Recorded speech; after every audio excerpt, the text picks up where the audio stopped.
आणि या प्रकरणाची अगदी सविस्तर माहिती घेऊया ग्राफिक्समधून. कदमांच्या बारवर धाड, एफआयआर मध्ये काय? कांदिवलीत सावली बारवर 30 मे 2025 रोजी धाड पडली होती. सावली बार हा गृहराज्यमंत्री योगेश कदमांच्या आईच्या नावाने असा आरोप अर्थातच विधान परिषदेत अनिल परब यांनी केला होता. 30 मेच्या रात्री 10:50 ते पहाटे 4 वाजेपर्यंत या बार धाड पडली. धाडीच्या वेळी बारमध्ये 22 बारबाला, 25 ग्राहक आणि 3 कर्मचारी होते. काही बारबाला आणि ग्राहक अश्लील नृत्य करत असल्याचं त्यावेळी निदर्शनास आलं.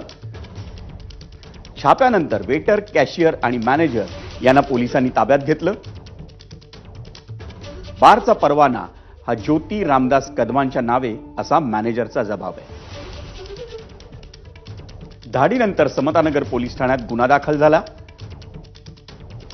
धाडीनंतर म्हणजे 31 मे पासून सावली बार बंद आहे.